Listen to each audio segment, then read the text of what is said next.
आज हम बात कर रहे हैं अमेरिका से आई उस बड़ी खबर की जिसने पूरी दुनिया के व्यापारिक गलियारों में हड़कंप मचा दिया है। आदाब नमस्कार, मैं दानिश नदीम और आप देख रहे हैं द देश बोर्ड। ईरान के साथ बढ़ते तनाव और युद्ध की आहट के बीच राष्ट्रपति डोनाल्ड ट्रंप ने ट्रेड पॉलिसी को लेकर दो ऐसे कड़े फैसले लिए हैं जिन्हें आर्थिक विशेषज्ञों द्वारा एक ट्रेड सर्जिकल स्ट्राइक की तरह देखा जा रहा है। ट्रंप के इन फैसलों का सीधा असर विदेशी फार्मा कंपनियों और मेटल इंडस्ट्री पर पड़ने वाला है। लेकिन क्या आप जानते हैं कि इन फैसलों के पीछे ट्रंप की असल रणनीति क्या है? और सबसे महत्वपूर्ण बात, भारत के लिए ये खबर राहत लेकर आई है या नई मुसीबत? अगले 10 मिनट में हम इसी मुद्दे को गहराई से डिकोड करेंगे। ट्रंप प्रशासन का सबसे पहला और सबसे सख्त फैसला फार्मास्यूटिकल यानी दवा कंपनियों से जुड़ा है। ट्रंप ने साफ कर दिया है कि अमेरिका अब विदेशी ब्रांडेड दवाओं की ऊंची कीमतों को बर्दाश्त नहीं करेगा। नए नियमों के मुताबिक अगर विदेशी दवा कंपनियां अपनी दवाओं की कीमतें कम नहीं करती हैं और अपना उत्पादन अमेरिका में शिफ्ट नहीं करती हैं तो उन पर 100% तक टैरिफ यानी टैक्स लगाया जाएगा। इसका मतलब साफ है, या तो अमेरिका में आकर दवा बनाओ और अमेरिकियों को रोजगार दो या फिर भारी जुर्माना भरने के लिए तैयार रहो। ट्रंप ने इसके लिए बड़ी कंपनियों को 120 दिन और छोटी कंपनियों को 180 दिन का अल्टीमेटम दिया है। यह कदम सीधे तौर पर उन देशों को निशाना बना रहा है जो पेटेंट वाली महंगी दवाएं अमेरिका को निर्यात करते हैं। अब बात करते हैं दूसरे बड़े बदलाव की जो मेटल सेक्टर से जुड़ा है। एक तरफ जहां दवाओं पर सख्ती की गई है, वहीं स्टील और एल्यूमिनियम जैसे कच्चे माल पर ट्रंप ने दरियादिली दिखाई है। मेटल उत्पादों पर लगने वाले टैक्स को 50% से घटा का सीधा 25% कर दिया गया है। इसके अलावा जिन उत्पादों में मेटल की मात्रा 15% से कम है उन्हें तो टैक्स से पूरी तरह मुक्त कर दिया गया है। ट्रंप प्रशासन का मानना है कि इससे अमेरिकी घरेलू उद्योगों को सस्ता कच्चा माल मिलेगा जिससे देश का बुनियादी ढांचा यानी इंफ्रास्ट्रक्चर मजबूत होगा और उत्पादन लागत कम होगी। यह अमेरिका फर्स्ट नीति का एक अहम हिस्सा है जिसका उद्देश्य अमेरिका को फिर से मैन्युफैक्चरिंग का ग्लोबल हब बनाना है। अब आपके मन में सवाल होगा कि इन सब का भारत पर क्या असर होगा? भारत के लिए यहां एक बहुत बड़ी राहत की खबर छिपी है।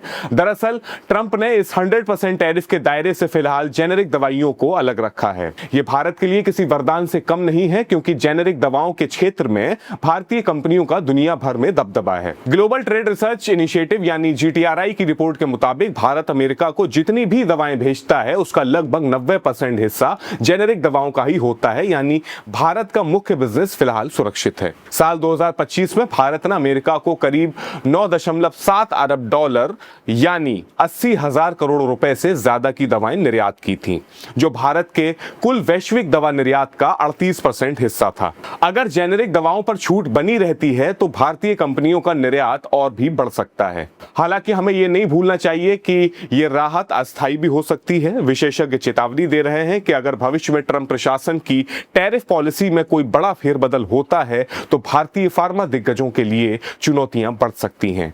फिलहाल ट्रंप के इस फैसले का सबसे बुरा असर Ireland, Germany, Switzerland, Belgium, Denmark, United kingdom और जापान जैसे देशों पर पड़ने वाला है। ये देश अमेरिका को महंगी और पेटेंट वाली दवाएं सप्लाई करते हैं। खास बात यह है कि ट्रंप ने उन देशों को भी कोई छूट नहीं दी है जिनके साथ अमेरिका के पुराने व्यापारिक समझौते हैं, जैसे यूरोपियन यूनियन और जापान। ग्लोबल मार्केट में इस हलचल के बीच एक बड़ा खतरा महंगाई का भी है। जानकारों का मानना है कि अचानक 100% टैक्स बढ़ने से अमेरिका में स्वास्थ्य सेवाओं की लागत बढ़ सकती है। दुनिया पहले से ही ऊर्जा संकट से जूझ रही है और ऐसे में दवाओं का महंगा होना आम अमेरिकी जनता की जेब पर भारी पड़ेगा। अब सबकी नजर इस बात पर है कि क्या विदेशी कंपनियां ट्रंप के इन कड़े नियमों के आगे झुकते हुए अपना उत्पादन अमेरिका शिफ्ट करेंगी या फिर अमेरिकी बाजार में कीमतों का एक नया और भयानक दौर शुरू होगा। ट्रंप का यह दाव केवल व्यापार तक सीमित नहीं है बल्कि यह एक राजनीतिक संदेश भी है कि अमेरिका अब अपनी शर्तों पर व्यापार करेगा। भारत के लिए अभी अवसर बड़ा है लेकिन लॉन्ग टर्म में हमें अपनी निर्भरता और नीतियों पर विचार करना होगा।